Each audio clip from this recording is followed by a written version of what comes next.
बिस्मिल्लाहिर्रहमानिर्रहीम। अस्सलाम वालेकुम। क्रॉस टॉक के साथ मैं हूं जीजान डार। आज हम 3 मौजू पर बात करेंगे। इंतखाबात 2024, कौन से हल्के में कौन सा उम्मीदवार मजबूत है। दूसरा, बिलावल भुट्टो जरदारी आज गुजरात में खूब बरसे।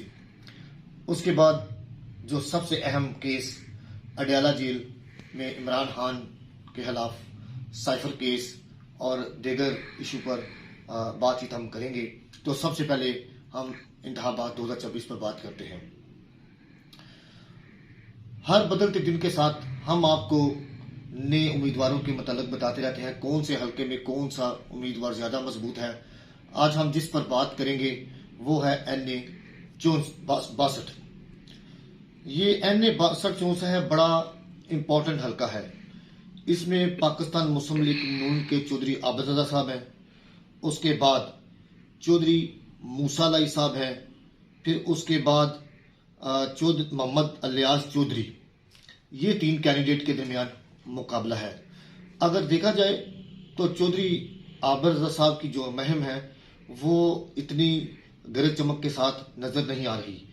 चौधरी मूसा लाई साहब जो उनसे हैं वो हल्के में काफी उनकी जो मुहिम है वो काफी गहमा गमी के साथ नजर आती है। और जो चौधरी इलियास साहब हैं वो अभी तो फिलहाल कैंपेन करते नजर तो नहीं आ रही, लेकिन उनका जो वोट है वो छुपा हुआ वोट है। और वो अगर तरीके इंसाफ के वो सीनियर रहनुमा भी कहलाते हैं, वो अभी रूपोश हैं। तो अभी जो मुकाबला नजर आ रहा है वो चौधरी आबिद रजा और चौधरी मूसा लाई के खिलाफ नजर आता है। तो अब ये देखना है कि 8 फरवरी को जब संदूकड़ी का मुंह खोला जाएगा तो पता चलेगा कि ये जीत किसके हिस्से में आई है। तो अगर हम साथ साथ आपको ये भी बताते हैं कि NA 62 के नीचे 2 पीपीज हैं। पीपीज जो 27 और पीपीज 28 है, उसके मतलब भी हम आपको बताते हैं कि यहाँ पर कौन सा उम्मीदवार सबसे ज्यादा मजबूत है। यहाँ पर पीपी 27 में पाकिस्तान मुस्लिम लीग नून के मलक हनीफ अवान हैं। मलक हनीफ अवान जो उनसे हैं ये पहले भी MPA बनते आए हैं, लेकिन दरमियान में आकर इन्होंने पार्टी को खैर बात कह दिया था।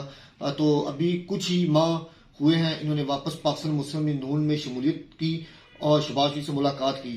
तो आबिद रजा साहब जो उनसे हैं वो इनको टिकट दिलवाने में कामयाब तो हो गए हैं, लेकिन उनके मध्य मुकाबले जो उनसे हैं वो भी पहले नून लीग के थे, राजा मोहम्मद असलम खान।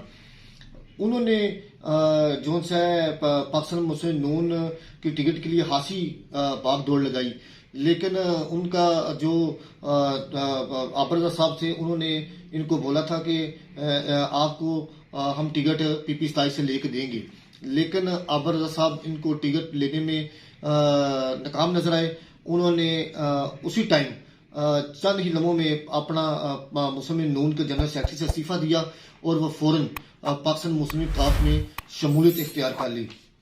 जब उन्होंने पाकिस्तान मुस्लिम लीग काफ में शमूलियत इख्तियार की तो उनको उसी वक्त पाकिस्तान मुस्लिम नून का टिकट भी जारी कर दिया गया। तो अब ये देखना है, ये दोनों है तो पाकिस्तान मुस्लिम लीग नून की, लेकिन काफ लीग में इन्होंने शमूलियत अदा की है। ये चौधरी मूसा लाई के साथ कैंपेन भी कर रहे हैं।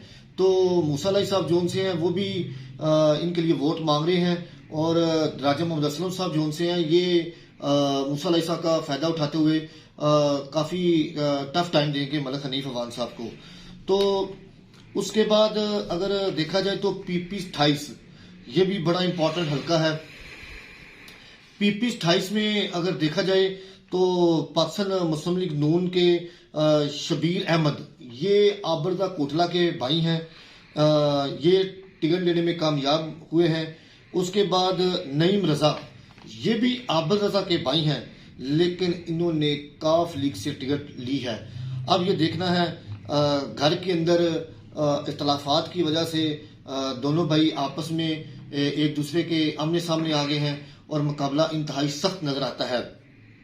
अगर देखा जाए तो जो नईम रजा साहब हैं उनको काफ पीटीआई के कारकुनों की हमायत भी हासिल है वहां पर।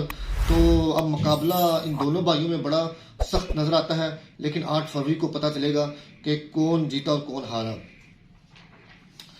उसके बाद NA-65 इसका एक हल्का था, PP थी नीचे, PP-34।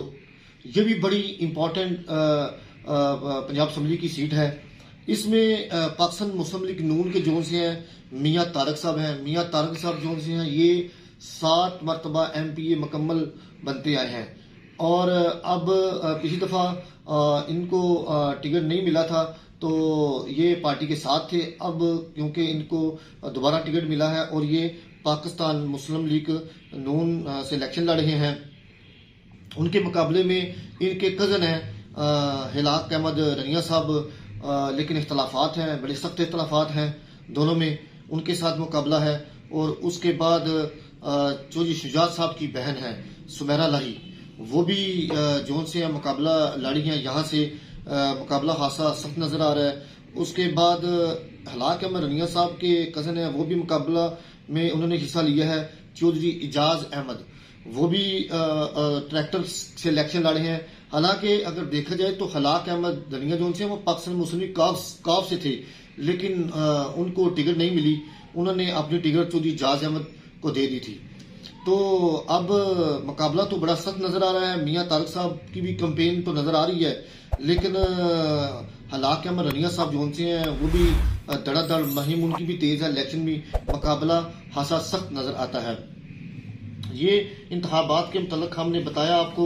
अब हम आपको बताते हैं कि बिलावल भुट्टो जरदारी साहब जोन से हैं, वो नून लीग पर आज काफी बरसे हैं। कहां पर? ये गुजरात बंगोवाल में। तो वहां पर उन्होंने क्या बातें की वो हम आपको बताते हैं, शेयर करते हैं आपके साथ। बिलावल भुट्टो साहब ने कहा है कि नून लीग जोन सी है वो पूरा पाकिस्तान खा गई है। शेर जोन सा है उसने अपने अंदर मजदूर, किसान, जो गरीब गुरबा है उनको अपने अंदर समा लिया हुआ है।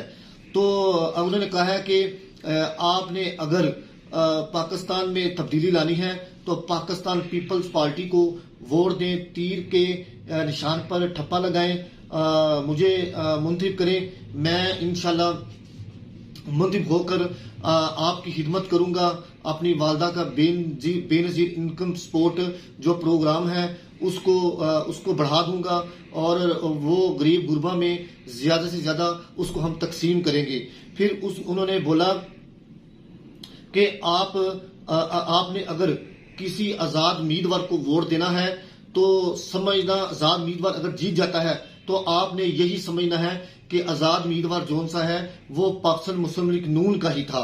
तो उन्होंने आगे बताया कि अगर नवाज शरीफ को यहां से भगाना है तो नवाज शरीफ की टिकट का फैसला, नवाज शरीफ की एवन फील्ड वापसी का टिकट मैं खुद अपनी जेब से अदा करूंगा और हमें शेर का रास्ता रोकना होगा।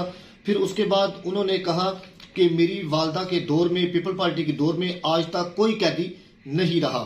और जब आसिफ अली जरदारी साहब सदर थे तो उन्होंने अपने दौरे हुकूमत में, पीपल पार्टी के दौर में उन्होंने तमाम कैदियों को रिलीफ दिया हुआ था। उन्होंने काफी हमले नून लीग पर किए। उन्होंने कहा कि हमारा तमाम बेरोजगारी को हम खत्म करेंगे और हम आवाम को हर तरह की चीजें मुहैया करेंगे। फिर उसके बाद आज अगर देखा जाए तो अडयाला जेल में साइफर केस के मुतल्लिक और तोशाखाना और अलकादर ट्रस्ट के मुतल्लिक भी समाअत हुई। उसमें इमरान खान और नैब प्रोसिक्यूटर के दरमियान काफी खूब मुकालमा हुआ। तो इमरान खान ने नैब प्रोसिक्यूटर को कहा, वैसे अमजद परवेज साहब आपने बहुत बड़ा छक्का मारा है, गेंद सिर्फ ग्राउंड से बाहर नहीं गई बल्कि गुम कर दी गई है। मेजर साहब का हुक्म तो आया होगा मेरे खिलाफ, 50 करोड़ का केस तो बनता नहीं, तुम सीधा 300 करोड़ का केस बना दो। उन्होंने कहा कि मैं अपने दौरे हुकूमत में डॉन हबार को बहुत तनकीद करता था, तो अब मैं ये कहता हूं कि डॉन हबार जोन सी है सबसे अच्छी रिपोर्टिंग कर रही है। उन्होंने कहा कि जज साहब से उन्होंने बात करते हुए बताया कि जज साहब, अगर आपने इन सारे केसों का मसला हल करना है तो 8 फरवरी के बाद रख लें, इलेक्शन के बाद रख लें, आपको दूध का दूध और पानी का पानी नजर आ जाएगा। और अगर देखा जाए तो इस केस के अंदर इमरान समाअत मुलतवी की, तो इस केस के जो अहम पहलू को मद्देनजर रखते हुए देखा गया, इमरान खान को 6 फरवरी को फर्दे जुर्म आयद होती नजर आ रही है। इसके साथ हमारा प्रोग्राम खत्म होता है।